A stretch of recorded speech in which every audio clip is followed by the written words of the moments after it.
Welcome everybody, this is Niclas Huschenbeth and welcome to another episode of the Play Magnus series. I'm facing Magnus Carlsen in his app Play Magnus, and for the third time now I'm going to try and crack Magnus at the age of 10.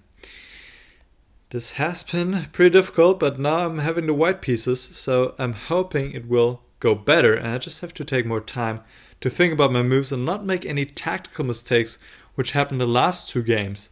So let's see how this one goes. We're going for a Sicilian, going for a classical Sicilian here, or also called a Richter-Rauser variation. And this is one of the main lines. Bishop d7, f4, now h6, one possible move. Main move is b5, now bishop h4 and g5. This is possible. I think I had it in the game once, but it is a little bit better for white as far as I remember. But of course I don't remember how to play this exactly. So let me think for a moment. I think it goes like this: bishop e2, attacking knight on g4, and now go knight f3 to protect the pawn g5 once more. And now there's a smart move here. And I'm hoping I'm not messing this up, but I think it's the move rook hg1. So the point is that now if black takes on f3, my knight I can take with the g-pawn, once again protecting the pawn on g5. So I've secured my pawn for now. On the other hand, the pawn's in a pin, so I cannot really move it right now. But I'll just keep it as it is. He plays rook b8. He wants to go b5 next move. He could have done it right away already, but it's a computer, so they play weird moves sometimes. And I will just go a3 already, because... Okay, now he goes rook c8. That just doesn't make any sense. So I'll go king b1. That's another useful move. And now he goes b5. Would have made more sense to keep the rook on b8, so he can take on b4 with the rook once he plays b4. So now the question is, how do I improve my position? I'm still in this awkward pin along the d8, h4 diagonal. And if I move my bishop away, then he can take on g5 without me being able to take back. So,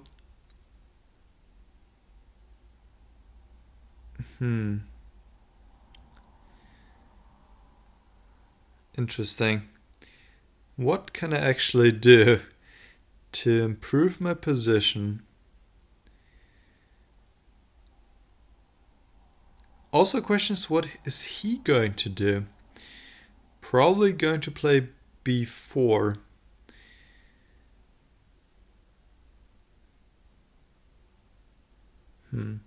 But knight a2 really doesn't seem like the right way to go about this. Then again, I mean, it is a possibility. Just doesn't feel like the right move. And, you know, sometimes I like to rely on my intuition. Rook df1 is another move, but I'm not quite sure what I'm achieving with this move, necessarily.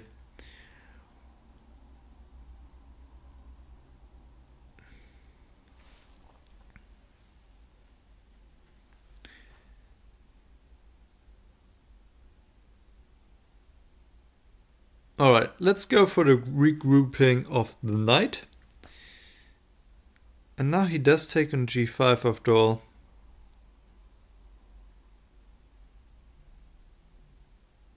Well, yeah, that's actually... Okay, let's see what happens here. Takes on g5, I take back. He plays queen c7. Well, that certainly has helped my position, I would say, because his pawn on d6 is rather weak now. And I could take this pawn already now.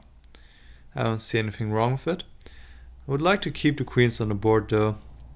But if I go knight f3, probably goes king e7, and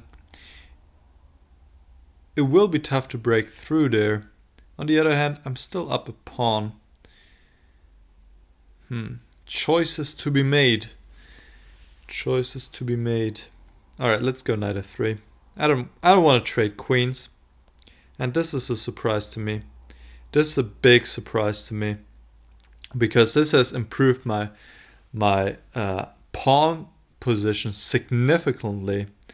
And he can never take on h2 really. His king is way too open. This should be about winning here.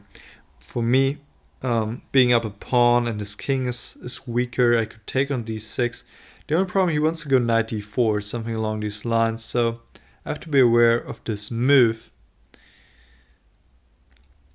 One move I quite like actually is the move knight b4.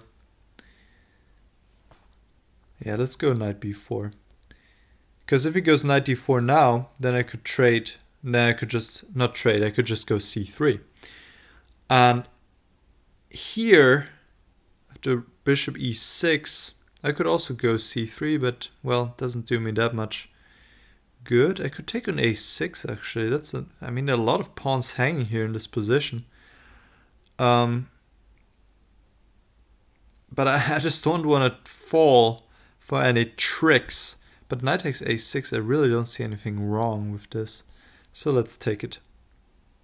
Queen b6, and now I'm guessing queen takes d6 doesn't work because he just takes my knight on a6 and I don't have a follow-up, unfortunately, so I just retreat to b4. He goes knight d4.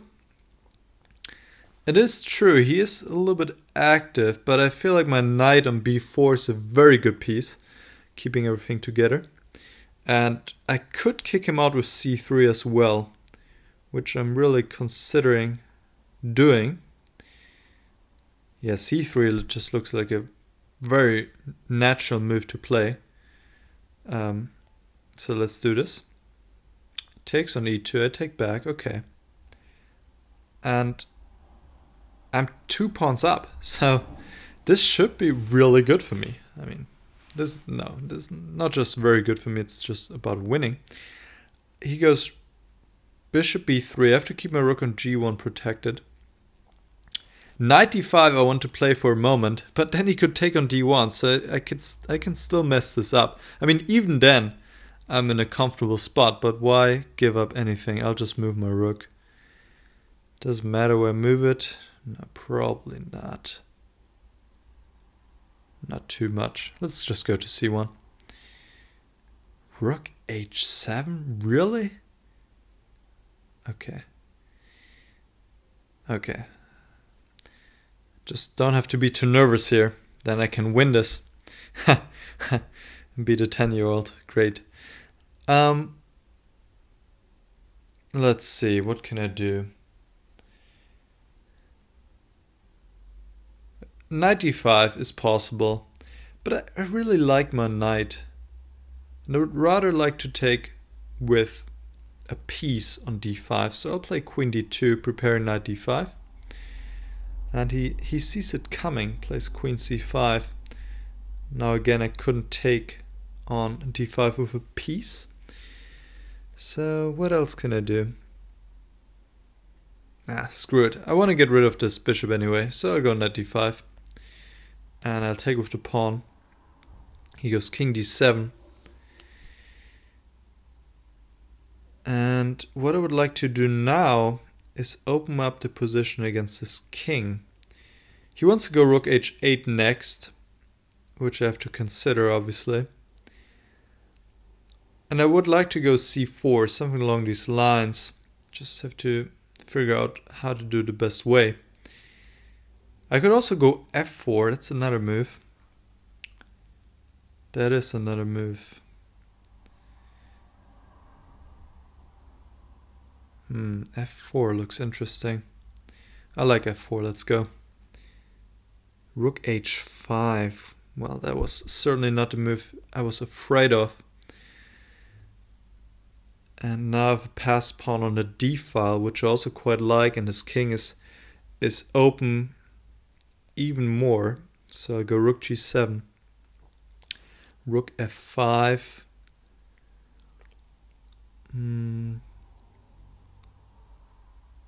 How about I go queen d3 now? e4, well, I can take this one. Okay, but now he's trading to rook endgame, 3 pawns down, so this is comfortably winning for me. I'm wondering if I have anything better. probably should just play it safe. Because after all, I'm playing against a computer, so with every piece you take off, the chances become less and less to mess up somewhere tactically. And you know, I'll try to play it very simple and try to trade another pair of rooks. Well, he doesn't allow me to. And now this move looked really stupid. But anyways, I'm 3 pawns up, so it is very difficult to mess this up. And now he trades rooks, which is, well, not a smart idea, obviously. And I'll just finish this off as quickly as I can, because this is not too exciting for you anymore. I'm pretty sure. Just bring the king. And, well, just take here. Oh, rook b8. That just makes it more difficult. Well, that didn't need to happen. That's what happens, guys, when you play too quickly. I mean, I'm still comfortably winning, but now it will just take even longer. Now it will take even longer.